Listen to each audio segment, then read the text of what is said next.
So the group has been working on trying to improve the internet, more specifically making it faster and reducing the outages. And in terms of performance, more recently, we've been looking at connectivity in Africa, looking at the specific issues that are unique to the continent.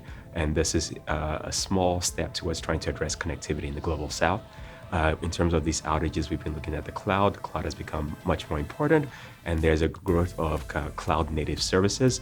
And what we try to do is tailor and specialize these cloud native services to eliminate outages. So the work we've been doing in understanding network performance has actually had impact in terms of translating into changes to large tech companies. We've made progress at Yahoo. We've made some progress at Meta.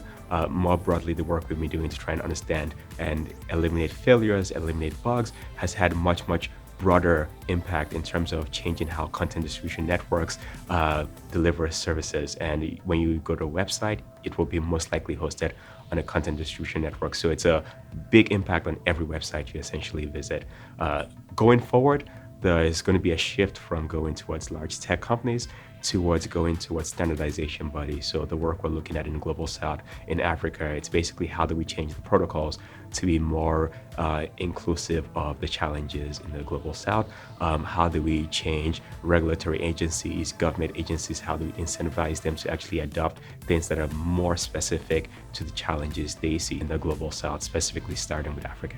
One of the key advantages we have here at Carnegie Mellon is we have campuses here and on the continent. We're one of the few institutions that have this advantage. And this allows us to tackle problems in a manner that meaningfully makes progress while addressing the scientific contributions that are required as a top-tier institution. So this has been a very exciting year for the group in that I spent most of the first half in Rwanda at cmu-africa. And now the group is basically split between here in Pittsburgh and in Rwanda, which leads for very amazing Zoom calls.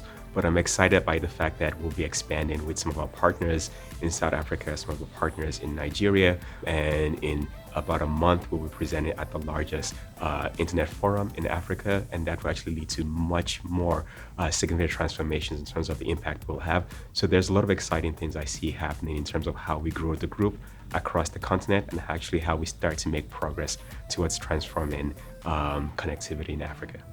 Long term, there's a question of how do you actually design hardware? How do you steer investment? How do we start to create connectivity with an eye towards individuals? How do we ensure that this is not just at the policy level, but at the hardware level, at the infrastructure level? So this is one of the good things about being at a place like Carnegie Mellon. We have partners in policy, we have partners in computer science, and we're looking at how to engage with the other institutes, other locations that we have around the world. But we're a global player, and that allows us to look at global problems beyond the US. So some of the research we've been doing, you already experience it every day. When you go to a website, you basically are engaging with some aspect of what we've done. I think some of the work we're transitioning into, looking at the Global South connectivity specifically, that will take a much longer horizon. I think we're working with standardization entities right now, but there's an aspect of convincing them, there's an aspect of actually trying to figure out what the right set of mechanisms will be, and that will probably take 3 to 5 years to have any kind of impact. And even at that point in time, what we'll most likely see are recommendations. I think actually transforming will be much longer, and I think that's where we're all looking at is what will the continent look like in a decade.